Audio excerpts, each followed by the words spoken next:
ان کے پٹھو تھے، جیسے وہ کہتے تھے ویسے یہ حق اور باطل میں ان کا ساتھ دیا کرتے تھے۔ اور یہاں غلاموں سے اس کی مراد ہمارے علماء ہیں، غلاموں سے مراد ہمارے علماء ہیں۔ اب یہ بھی آپ دیکھیے کہ علماء کو غلام کہا ہے کہ نہیں؟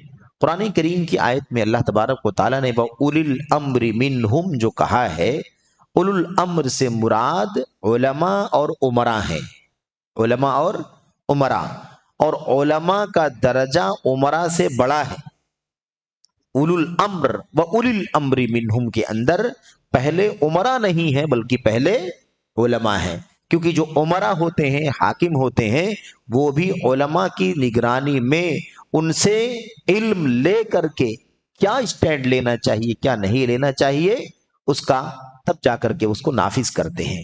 اس لیے علامہ ابن القیم رحمۃ اللہ علیہ نے لکھا ہے کہ الامراء تبع للعلماء، علماء یہ بڑے ہیں، اونچے ہیں، امراء ان کے تابع ہیں۔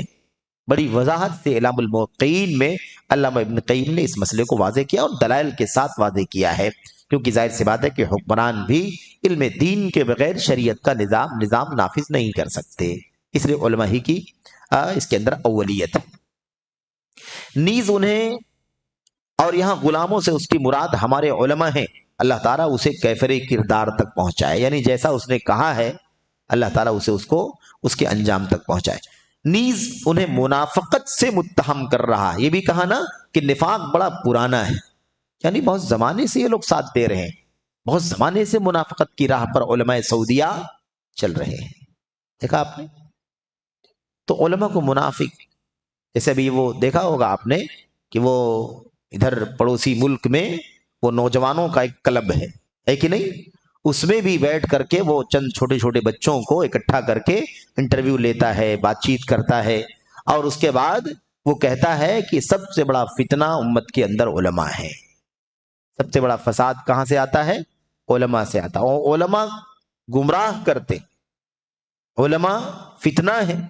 یہ حالت ہو گئی ہے آج امت کی کہ لوگ جو ہے وہ علم کی روشنی جہاں سے نکلتی ہے، جسے اللہ تعالیٰ نے امت کی وراثت عطا فرمائی ہے، ان علماء کو فتنہ کہتے ہیں۔ ظاہر سی بات ہے کہ اگر علم اور علماء فتنہ ہے تو جہل اور جہلا یہ ان کے لیے نعمت اور راحت کا سبب ہے، اسی لیے وہ علم کی راہ کے بجائے جہالت کی راہ پر، ضلالت کی راہ پر چلتے ہیں۔ بہرحال اسی طرح سے اپنی میگزین السنہ شمارہ نمبر 26 اور 1413 والے میں صفحہ نمبر 2 اور 3 کے اداریے میں ظالم حکمران اور غلامان کے عنوان کے تحت لکھتا ہے، ظالم حکمران اور ان کے غلام، اس عنوان کے تحت کئی ایک باتیں لکھا ہے۔ ہم نے کہا تھا کہ آگے باتیں آ رہی ہیں، علماء کے خلاف بھی لکھا ہے، حکمرانوں کے خلاف بھی لکھا ہے، یہ بہت تفصیل سے باتیں آگے آ رہی ہیں۔ اس کہتا ہے، لکھتا ہے اس وقت غلامی کی کئی قدیم ترین طبقات ہیں، اس وقت غلامی کی کئی قدیم ترین طبقات ہیں، یعنی غلامی کی کئی قسمیں ہیں جو پرانی زمانے والی ہیں۔ پہلا طبقہ، غور سے دیکھیے، غور سے پڑھیے کیا لکھا ہے۔ پہلا طبقہ جس کے تخت پر ریاست ہائے متحدہ کا صدر جارج بش براجمان ہے، کل کلنٹن بھی ہو سکتا ہے۔ ابھی بات واضح ہو جائے گی کہنا کیا چاہتا ہے۔ پہلا طبقہ کون ہے؟ پہلا طبقہ جس کے تخت پر ریاست ہے متحدہ امریکہ کا صدر جارج بش براجمان ہے، کل بدل کر کے کلنٹن بھی ہو سکتا ہے۔ دوسرا طبقہ یہ عرب ممالک کے حکمرانوں کا طبقہ ہے، عرب ممالک کے حکمرانوں کا طبقہ ہے، ان کا عقیدہ ہے کہ ان کا نفع و نقصان جارج بش کے ہاتھ میں ہے۔ اتنی دشمنی کبھی آپ نے سوچا تھا؟ میگزین میں لکھتا ہو، السنہ نام کی میگزین، علامہ البانی نے کہا تھا نا کہ اس میگزین کا صرف نام ہی سنت ہے، نام کے سوا سنت کا کوئی دور دور تک اس سے تعلق نہیں ہے۔ تو بہرحال یہ عرب ممالک کے حکمرانوں کا طبقہ ہے، ان کا عقیدہ ہے کہ ان کا نفع و نقصان جارج بش کے ہاتھ میں ہے۔ اتنا بڑا الزام شیخ جمال کہتے ہیں، میں کہتا ہوں اسے کیسے یقین ہے کہ یہ ان کا عقیدہ ہے؟ یہ تو الزام لگانے والی بات ہے نا۔ کوئی ایک بات بتائے کہ نفع و نقصان کے بارے میں وہ اللہ تعالیٰ کو نفع نقصان پہنچانے والا نہیں سمجھتے ہیں بلکہ جارج بش کو سمجھتے ہیں، بتائیے۔ اس وقت بش رہا ہوگا، اس لیے ساری باتیں یہاں پر ہیں. کیا اس نے ان کے دلوں کو چاک کر کے دیکھا ہے یا پھر انہوں نے اسے یہ بتلایا ہے؟ سبحانک ھذا بہتان عظیم، اللہ کی ذات پاک ہے، اللہ تیری ذات پاک ہے، یہ تو کھلا ہوا بہتان ہے، کھلی ہوئی تہمت. اچھا، اسی مضمون میں آگے لکھتا ہے، اسی مضمون میں آگے لکھتا ہے اسی لیے یہ لوگ اس کا حج یعنی قصد کرتے ہیں اور اس کے لیے نظر و نیاز اور قربت کے اسباب پیش کرتے ہیں. دیکھا آپ نے، اگر ان کو بلا لیا جائے اور ان کی ضیافت نہ کی جائے، ان کو تحفے تحائف نہ دیے جائیں تو ساری دنیا میں شور مچا دیں گے. تو ایک ملک کا اگر حکمران ہے کوئی تو اسے اس کے مقام کے مطابق عزت دینی چاہیے کہ نہیں دینی چاہیے؟ اس کا عقیدہ الگ، منہج الگ، ملک الگ، دین الگ، اس سے کوئی مطلب نہیں. اللہ کے نبی علیہ الصلوۃ والسلام نے فرمایا انزل الناس منازلہم، لوگوں کو ان کا مقام دو، لوگوں کا جو مقام ہے انہیں وہ مقام دو. یہ ضروری ہے، یہ دین کی تعلیم ہے، یہ سنت ہے. لیکن افسوس سنت نام کے میگزین میں اس طرح کی باتیں یہ آدمی لکھتا ہے. تو کہتا ہے کہ یہ لوگ اس کا حج کرتے ہیں. آپ دیکھیے حج کہا ہے، اس کے اندر ایک بہت بڑا طنز ہے کہ وہ یہ کہنا چاہتا ہے کہ جیسے حج بیت اللہ کا لوگ قصد کر کے جاتے ہیں، ایسے ہی یہ لوگ، یہ مسلم حکمران عرب کے، یہ ان لوگوں کے پاس بھی گویا کہ حج کرنے کے لیے یعنی قصد کرتے ہیں، باقاعدہ اس طرح سے ان کے پاس جاتے ہیں اور اس کے لیے نظر و نیاز اور قربت کے اسباب پیش کرتے ہیں. میرے بھائیوں، یہ اللہ تعالیٰ کا شکر ہے، اللہ کا احسان ہے کہ اس گئے گزرے دور میں آج بھی حرمین شریفین کے اس ملک کو اللہ تبارک و تعالیٰ نے ایسے لوگوں کے ہاتھوں میں دے رکھا ہے، ایسی قیادتوں کے اللہ تعالیٰ نے حوالے کر رکھا ہے جو اس نازک حالت میں بھی ساری دنیا کا مقابلہ کرتے ہوئے حرمین شریفین کی حفاظت اور توحید و سنت کی نشر و اشاعت پر قائم ہے. جس ملک کا اپنا بھی دشمن ہے، پرایا تو ہے، اپنا بھی دشمن ہے اور پرایوں سے زیادہ اپنے دشمنی کر رہے ہیں، یہ صورتحال ہے. تو بہرحال یہ باتیں اس شخص نے کہی ہیں. شیخ کہتے ہیں، شیخ جمال، یہ اس بات کی دلیل ہے کہ مضمون نگار یعنی جس کا آرٹیکل ہے حکمرانوں کو کافر سمجھتا ہے، حکمرانوں کو کافر سمجھتا ہے، جس کی طرف ہم نے تھوڑی دیر پہلے اشارہ کیا ہے. آئی بات سمجھ میں؟ اس کے بعد آگے کہتے ہیں کہ آگے لکھتا ہے تیسرا طبقہ. تیسرا طبقہ کون ہے؟ عرب حکمرانوں کے حاشیہ برداروں کا، یعنی ان کے حاشیہ بردار کسے کہتے ہیں؟ جو ان کے نیچے ان کی خدمت کرنے والے، دیکھ ریکھ کرنے والے، تعاون کرنے والے، سپورٹ کرنے والے ہے نا، اس نظام میں عمل کرنے والے، کام کرنے والے جو لوگ ہیں، ان کو کیا کہا؟ یہ عرب حکمرانوں کے حاشیہ بردار. حاشیہ بردار وہی ہے نا. اب مسلمانوں جو بادشاہ ہیں تو بادشاہ کا نائب ہے، اس کے وزراء ہیں، اس کے امراء ہیں، یہ سب حاشیہ بردار ہیں. یعنی وزراء کے وکلاء، فوجوں کے سربراہان اور مشورہ دہندگان، یہ سب کے سب کون لوگ ہیں؟ حاشیہ بردار. یہ سب کے سب کیا ہیں؟ یہ سب غلام ہیں. سب کے سب کیا ہیں؟ یہ غلام ہیں. کیونکہ ملک جو عرب ملک کا جو حاکم ہے وہ تو بش کا غلام ہے اور یہ لوگ بادشاہ کے غلام ہیں، ہے کہ نہیں؟ اور علماء بھی غلام ہیں. تو ابھی آئے گی بات، دیکھیے کیسے کہتا ہے کہ غلامی در غلامی یہ لوگ کر رہے ہیں.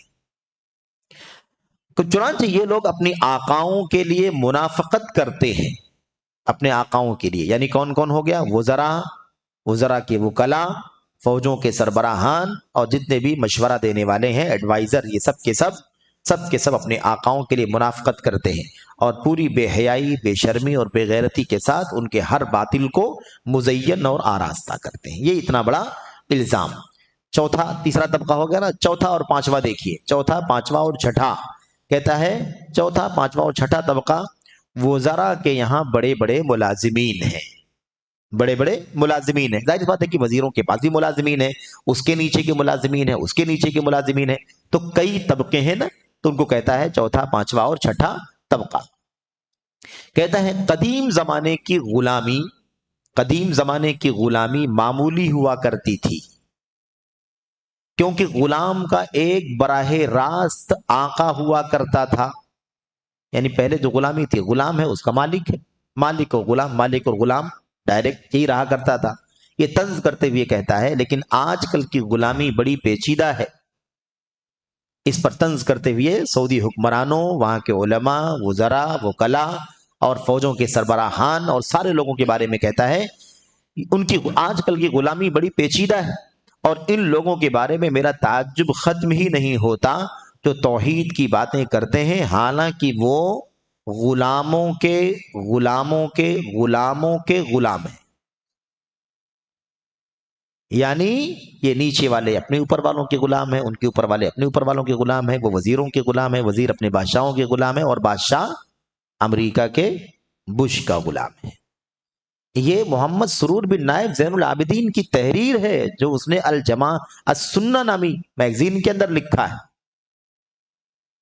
یہ عقیدہ ہے، اور اس کو لوگ کہتے ہیں کہ سروری سلفی ہے یا سلفی سروری ہے۔ کیا تعلق ہے اس سے سلفیت کا؟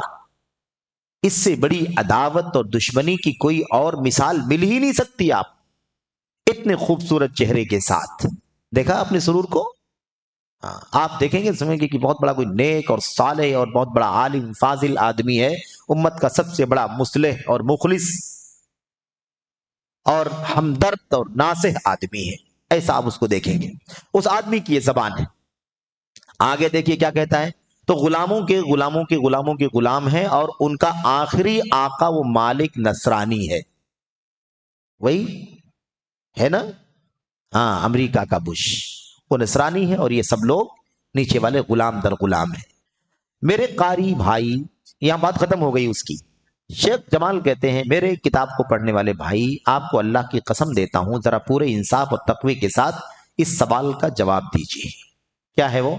تمام تر علماء میں توحید کی باتیں کرنے والے کون ہیں؟ اتنی بڑی باتیں وہ کہہ رہا ہے، علماء پر طنز کر رہا ہے۔ تمام علماء میں توحید کی بات کرنے والے کون ہیں؟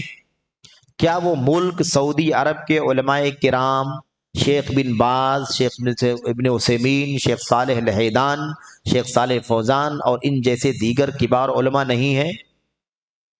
یہی علماء تھے جنہوں نے اس وقت حکومت کو یہ رائے دیا تھا، حکومت کو یہ موقف بتلایا تھا کہ ایسے نازک صورتحال میں آپ کے لیے دشمن سے بھی مدد لینا جائز ہے، غیر مسلم سے بھی مدد لینا جائز ہے، کیونکہ ایک بڑی مصیبت سے بچنے کے لیے نازک صورتحال میں اس طرح کی صورتحال میں مدد لینا جائز ہے۔ لیکن اس آدمی نے جس انداز کی بات کہی ہے، اس سے ایسا لگتا ہے کہ پورے طور پر یہ منافق ہیں، پورے طور پر اسلام کے دشمن ہیں، پورے طور پر یہ غلام ہیں، پورے طور پر امریکہ کے ساتھ ساتھ چلنے والے اور ان کے موافق ہیں۔ اس انداز سے ولی امر کو بھی، اس کے وزراء کو بھی، اس فوج کے سربراہان کو بھی، وکلاء کو بھی، علماء کو بھی، سب کو، اور عوام کو تو پہلے ہی بتا چکا ہے، عوام کو پہلے ہی کافر کہہ چکا ہے کہ سب کے سب کیا ہیں، سب کے سب سب کی تکفیر کر چکا ہے۔ اچھا جناب، تو یہ علماء شیخ عبدالعزیز بن عبداللہ بن باز، شیخ محمد بن صالح العثیمین، شیخ صالح فوزان، شیخ صالح بن عبداللہ الوحیدان، یہ سب لوگ جو تھے یہی لوگ ہیں۔ اب بتائیے کہ یہ علماء یہی ہیں جو ساری دنیا کے اندر توحید کے علمبردار، منہج کے علمبردار، ساری امت کے ساتھ نصح اور خیرخواہی کا جذبہ رکھنے والے، اور سبوں کو اللہ کے فضل و کرم سے صحیح عقید و منہج کی راہ دکھانے والے، تعلیم دینے والے ہیں۔ اب ان کو غیر معتبر ثابت کر کے یہ کیا کہنا چاہتا ہے؟ انہی کو غیر معتبر ثابت کرنے کی اس کی سازش ہے۔ تو کیا ان جیسے دیگر کبار علماء نہیں ہیں جو عقیدے توحید کی بات کرنے والے ہیں؟ انہی کو تو آدمی کہہ رہا ہے، کہتے ہیں، اور آج ایک شخص آ کر ان کے بارے میں کہتا ہے کہ وہ حکمرانوں کے غلام ہیں اور نتیجتاً بش کے غلام ہیں۔ اچھا، سچ فرمایا ہے رسول کریم صلی اللہ علیہ وسلم نے، اذا لم تستحی فاصنع ما شئت، اگر تمہیں حیا نہ ہو تو تم جو چاہو کرو۔ جب آدمی بے حیا ہو جائے، بے شرم ہو جائے، اسے نہ حیا ہو، نہ شرم ہو، نہ کوئی فکر ہو، نہ کسی طرح کا کوئی اسے ڈر ہو، اللہ تبارک و تعالیٰ کا خوف ہو، تو آدمی کچھ بھی کہہ سکتا ہے۔ اتنی آسانی کے ساتھ سارے ملک کو. تو یہ تکفیر عام کا نظریہ رکھنے والا آدمی ہے. قطب کے بارے میں پڑھا تھا نا ہم لوگوں نے کہ وہ سارے معاشرے کو جاہلی معاشرہ کہتا ہے. سارے معاشرے کو جاہلی معاشرہ کہتا ہے. کہتا ہے ان مسجدوں کی میناروں سے جو اذان کی آواز آتی ہے اسے دھوکہ نہ کھاؤ، ان کے دل ایمان سے خالی ہیں. کیوں خالی ہیں؟ نماز پڑھتے ہیں، کلمہ لا الہ الا اللہ بولتے ہیں، تب بھی ایمان سے خالی ہیں. کیوں؟ اس لیے کہ دنگا نہیں کرتے ہیں، اس لیے کہ یہ جہاد اور جنگ کے نام پر فساد نہیں پھیلاتے ہیں. اس لیے سب کے سب کو کیا کہتا ہے وہ؟ سب کے سب یہ لوگ جاہلی معاشرے میں زندگی گزار رہے ہیں. کہتے ہیں نیز اس کی اس بات اور خود اس کے اپنے رویے میں کھلا تناقض اور ٹکراؤ ہے. یہ آخری بات ایک اور پڑھ لیں، پھر اس کے بعد انشاءاللہ تبارک تعالیٰ اس سیشن کو کلوز کریں گے، ہے نا. کہتے ہیں شیخ جمال، کہتے ہیں کہ ٹکراؤ دیکھو، تناقض دیکھو، اس کی یہ باتیں جو پڑھا ہے یہ دیکھو، اور اس کا اپنا پریکٹیکل دیکھو کہ وہ خود کیا کہہ رہا ہے، کیا کر رہا ہے، کیا کہہ رہا ہے اور کیا کر رہا ہے. دونوں کے اندر ٹکراؤ دیکھو. کیا ہے وہ؟ کہتے ہیں وہ اضطراری صورت میں بھی کافروں سے مدد طلبی کو حرام کہتا ہے. مجبوری کی حالت میں بھی کافروں سے مدد لینے کو حرام کہتا ہے. تبھی تو ساری بات کہا ہے نا اس نے، تبھی تو کہا ہے یہ ساری باتیں جو پڑھا یہ خلیجی جنگ کے موقع پر کہا ہے ساری باتیں. تو اس وقت اضطرار کی حالت تھی، مجبوری کی حالت تھی، جان مال کا مسئلہ تھا، حرمین کا مسئلہ تھا. علماء سعودی عرب نے الحمدللہ سلف کے منہج پر چلنے والے علماء نے اس وقت حاکم وقت کو مشورہ دیا اور کہا کہ یہ اس وقت مدد اضطراری صورت ہے، مدد لینا جائز ہے. تو ایک تو وہ مجبوری کی حالت میں جو مدد سعودی عرب نے لیا، اس مدد کو بھی وہ جائز نہیں سمجھتا ہے. یہ محمد سرور نائب زین العابدین اس لیے اتنی ساری بات کہا، غلام کہا، سب کو غلام کہا، سب کو منافق کہا، سب کو جھوٹا کہا، ہے کہ نہیں. اس کے ساتھ ساتھ پھر خود دیکھو کیا کرتا ہے وہ. کہتے ہیں پھر خود ہی ان کے یہاں پناہ لیتا ہے. بھئی جب اتنا بڑا مسئلہ ہے کہ مجبوری میں بھی کسی کافر سے مدد لینا جائز نہیں سمجھتے ہو، تمہارا ایسا عقیدہ ہے، تو تم کو ایک سوریا جیسے ملک میں رہنے والا آدمی اس کو چھوڑ کے لندن کا نیشنل بننے کی کیا ضرورت تھی؟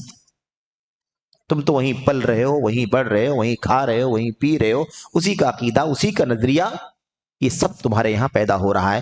تو ایک طرف اتنی شدت کی اضطرار اور مجبوری میں مدد دینے کا بھی قائل نہیں، اور دوسری طرف وہی امریکہ، بات امریکہ کی ہے اور وہ ہے لندن میں. مجھے بتاؤ امریکہ لندن میں کیا فرق ہے؟ دونوں غیر ہی ہیں کہ نہیں ہے؟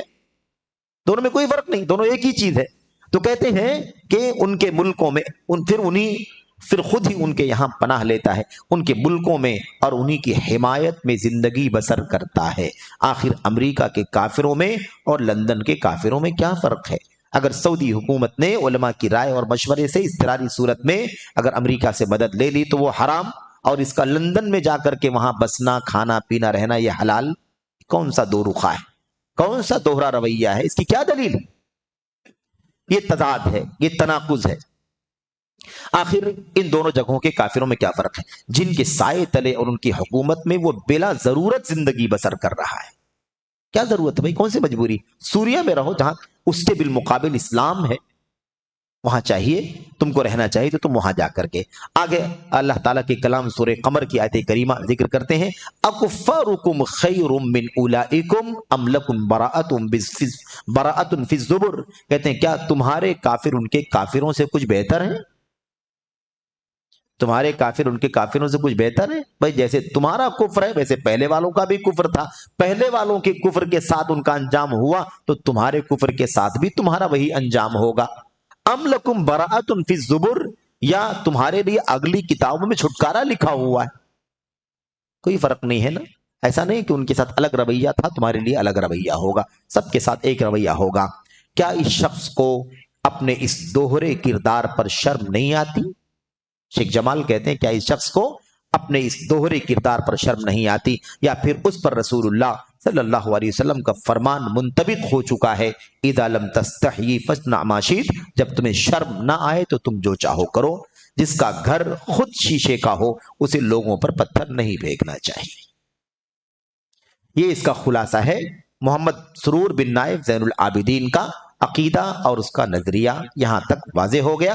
آگے مزید باتیں انشاءاللہ تبارک و تعالیٰ جو ہیں وہ اگلے حلقے میں انشاءاللہ ہم لوگ پڑھیں گے، کیونکہ وقت زیادہ ہو رہا ہے۔ اللہ سے دعا کرتے ہیں کہ اللہ تبارک و تعالیٰ ہمیں اس طرح کے نئے راستوں سے، جدید مناہج سے، چاہے وہ اخوانیت ہو چاہے وہ سروریت ہو، یہ سارے کے سارے راستے نئے راستے ہیں، ان راستوں کا سلف کے راستے سے کوئی تعلق نہیں ہے۔ اللہ تعالی ہمیں سلف کے راستے کو سمجھنے کی، اس پر استقامت کے ساتھ رہنے کی، اور جدید راستوں سے، جدید مناہج سے آگاہ ہونے کی توفیق عطا فرمائے۔ آمین رب العالمین۔ وصلی اللہ وسلم وبارک علی نبینا محمد وعلی آلہ وصحبہ اجمعین۔